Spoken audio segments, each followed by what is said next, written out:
Hello, this is Irina again, historian focusing on Old Norse culture and history teacher. Today I have for you a little bit on food history. To be more exact, the meaning of milk and dairy products. So, the importance of milk in Scandinavian culture is quite clear from folklore, literature, law, as well as its deep connection to female power, so femininity. Now, throughout history, goddesses are not really specifically shown with milk, but a more general abundance of nature's gifts, for example, horns of plenty, baskets of fruit, eggs, loaves, and so on. We do have an interesting example from the folklore of the British Isles, notably in the myths of Saint Brigid. If we look at her old Irish biography from the 9th century, we're going to find several miracles concerned with milk. To come back to Scandinavia now, many beliefs about elves, Olvar, or hidden people, Huldufolk, also bearing perhaps a connection to Celtic beliefs, suggest that these supernatural beings used to keep an eye on sheep and cattle, preferred offerings of milk. Likewise, their mischief was often blamed when milk went missing or the butter soured in the churn. In Ireland, some studies have shown that May Day rituals were also appeals to supernatural powers to bless dairy endeavors at the start of summer and protect precious supplies from being stolen through magical means.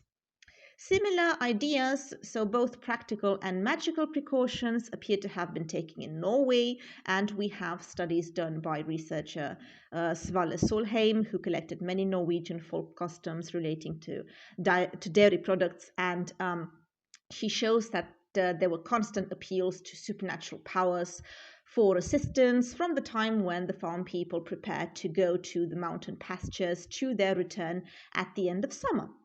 And of course, let's not forget about one important item of Norse mythology, which is the primeval cow, the Auðhumla. She's the one who fed the frost giant Ymir in the prose Edda of Snorri Sturluson, the Gylfaginning fragment. We have reference to 4 streams of milk running from her udders, and she nourished Ymir, who then was used by the gods to create the world. So, in other words, the world would not exist if it weren't for the milk coming from Auðhumla. As the history of food shows, milk and other dairy products were generally a token of the unsophisticated or poor laborer, in comparison to meat product. These people were denied the joys of frequent meat and cultured wine, and they had to do with more easily obtainable dairy products and beer or ale. So in folklore, they were the favorite of creatures, themselves frequently female, and targets of magical mischief. We also have canon law also reflecting a desire to separate itself from these uncivilized or pagan traditions of these simple people consuming dairy products. We have early church rulings forbidding the offering of anything except bread, wine, and water. These laws specifically banned honey and milk. The use of milk in official church ritual was thus marked as an act of rebellion. Continuing this association with pagan traditions, many medieval laws and penitentiaries warned against milk stolen by magical means. So we have, for example, the Council of Paris in the 9th century specifically mentioning taking away milk and giving it to other people, presumably through some kind of magical means. And in the Middle Ages, we also have the image of the milk-stealing witch, which became popular with the help of the devil, taking from the neighbors' overabundance of milk and honey for themselves or for their animals or, to whatever purpose they wanted. In Scandinavian sources, the theft of milk was a serious offense. It was mentioned in several laws. So, in addition to these typical church driven laws about when milk products could be consumed during holidays or fast days, or whether it was proper for the women to milk on on a day of rest, which usually was, we also have For example, the law of the grey goose, the Grogos in Iceland, which declared a sentence of outlawry for keeping animals one has been asked to herd by the rightful owner, mentioning that in addition, if they made use of milk from such stock, the penalty was full outlawry, and likewise for anyone who made use of that milk. So that was a pretty serious offense. That was because milk was a serious matter in both religion and everyday economy. Over time, the work of milking, making cheese, butter, and other household products became closely associated with the female sex. This had to do with a typical division of labor, which left the milking to the women. So, women's duties, which was symbolized in Scandinavian culture by a bunch of keys at the belt, was the world of the household, so Innanstocks, where she was in charge of childcare, cooking, serving, and also tasks having to do with milk and wool. This created bonds of tradition that were reproduced through knowledge transfer between generation or ideologies and norms. So this means, in other words, that it became a tradition for the women to take care of dairy products. It was not an easy task because the worker must have a good eye for animals, must know how to read the animal properly, to deal with cows who are restless, for example, and prone to kicking, or with cows who held back the milk, which could happen if they didn't like the person who milked them. Well, dairy products were also important because they were a relatively easy way to provide food and income for the family, and they created an economic divide as well as this gender difference in the world of dairy. So, in Norway and Sweden and Scandinavia, overall, exclusive reliance on fishing was not really recommendable. It was considered imprudent. And in the Icelandic sagas, men could be mocked for doing the milking at all because that was not their main task. And free women could even refuse to milk, believing it was socially beneath them, and rather preferred to leave this task with the slave women. Now, in Iceland in particular, the development of the new society was dictated by the land's limited resources.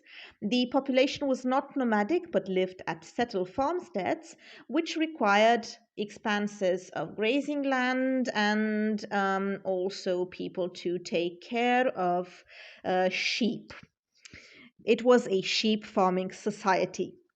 There was wool, which was very important because you used it to pay for different products with it, for imports as well. And then there was this dairy activity centered on the products of cow milk.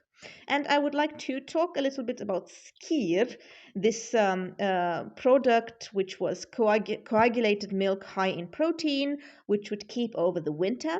It was curdled by introducing rennet, which was found in the membranes of calf's stomach.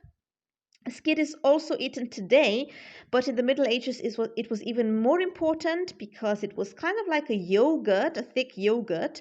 It was stored at the main farm in cool wooden vats of sour whey, which were partially buried in the ground. People used to drink it when it was mixed with additional whey, and they did that because there was not enough fresh milk for much of the year.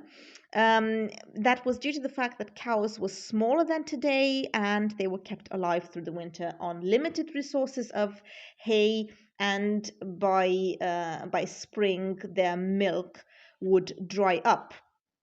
So, like I said, dairy farming was extremely labor intensive.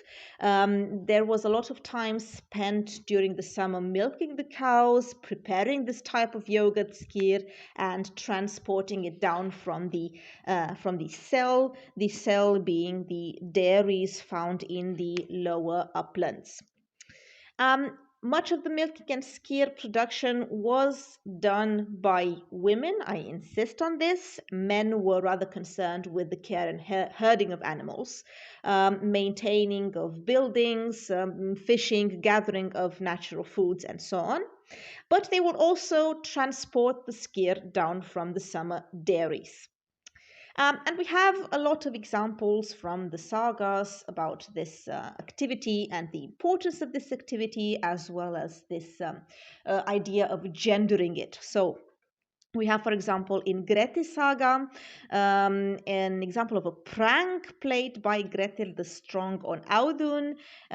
This was a fellow farmer, and this gives us a feeling about how the skyr was transported and overall about the dairy culture in Iceland. So, to cut a long story short, one day this Audun guy was bringing back dairy products loaded on two horses.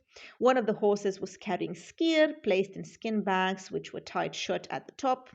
Then he unloaded the horse and carried the skyr into the house. As he came inside, he couldn't see in the dark, and then Grettir stuck his foot out from beneath the bench so that Audun fell on his face.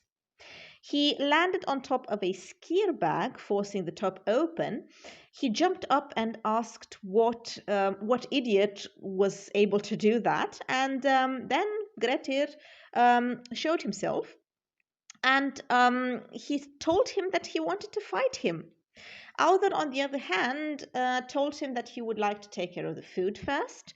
And Grettir was very ironic, saying, okay, if there is nothing better to do for you, then take care of the skyr and then let's fight. At this point, Audun bent down and picked up the skyr bag and he flung it straight into Grettir's arms, telling him to deal with what had been given to him. And Grettir ended up covered in skyr and felt more insulted than if Audun had given him a serious wound. So you can see from this example that we have this idea of skyr being some kind of female thing, and men not being that excited about getting all covered up in a product which was supposed to be taken care of women. However, generally speaking, it was a great deal in Icelandic society, and without it, the Icelandic people probably would not have survived throughout so many centuries against such hardships of nature. So Grettir um, should have also thought about this and not necessarily about the fact that his masculinity was hurt because of this unfortunate episode. All right, so I hope you found out something new from this short talk, and if you found it interesting, please follow me for more stuff on Iceland and Scandinavia.